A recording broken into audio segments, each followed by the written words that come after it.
I am a 37 years old male. I have a 13Y.0 son. I was a widower when I met my now wife.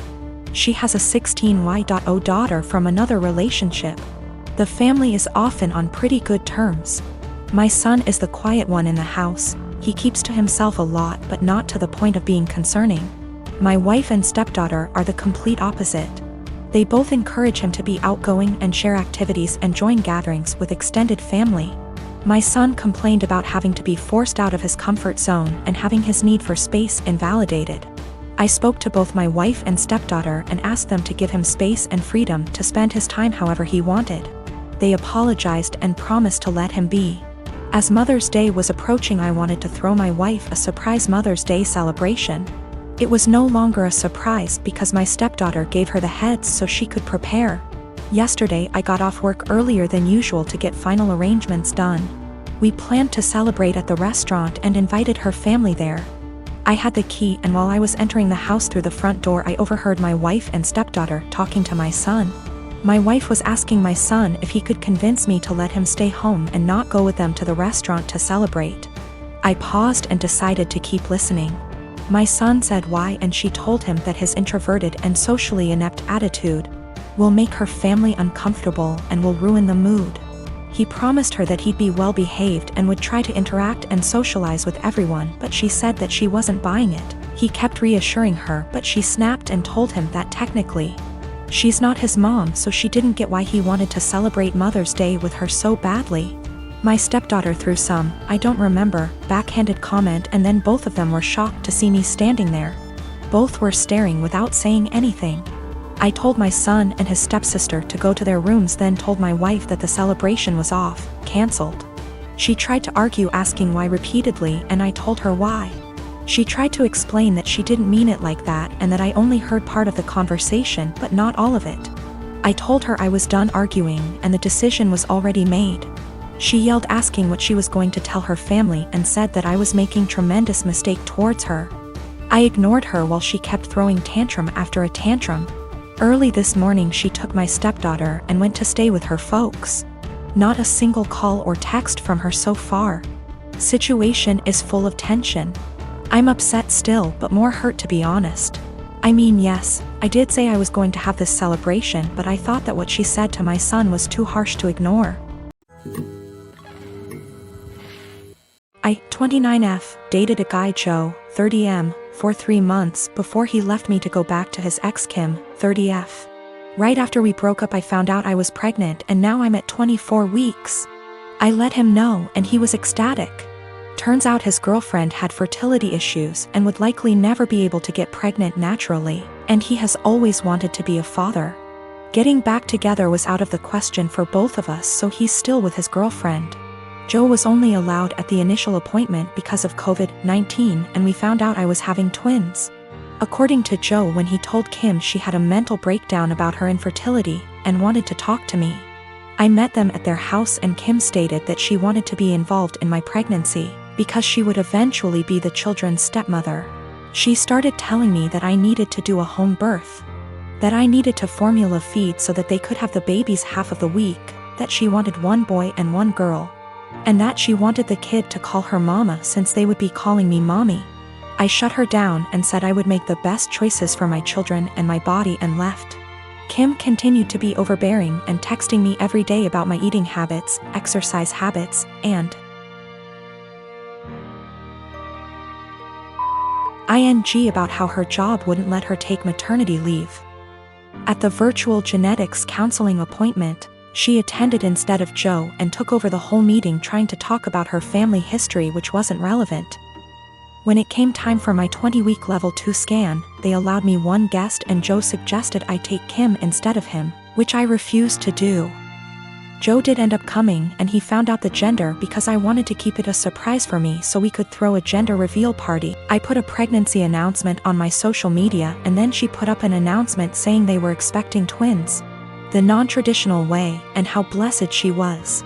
I was irritated, but I kept my mouth shut. Then she threw a gender reveal party and posted it on social media.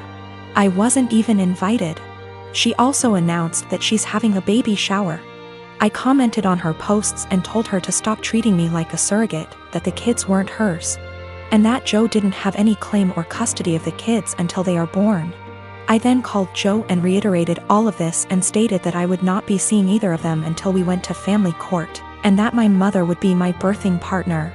He and Kim and some of her friends and family are saying I'm an asshole, and her mother even called and insisted I give her one of my babies. Like, this is the parent trap? I'm definitely getting a lawyer ASAP. Y'all have scared the shit out of me, but I'm happy you did. We used condoms because I do not react well to hormonal birth control, and I had to wait to get a non-hormonal IUD because of other medical issues. The Thursday I posted this, I went to the police and they stated that there was nothing they could do because a crime hadn't been committed. In my state, orders of protection are criminal or family, so I was able to get one against Joe. On Friday, I did get a lawyer and they let me know in my state there was nothing I could do as far as custody before the babies are born.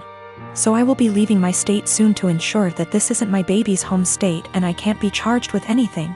Kim came to my job, damaged my car, and broke a bunch of office windows.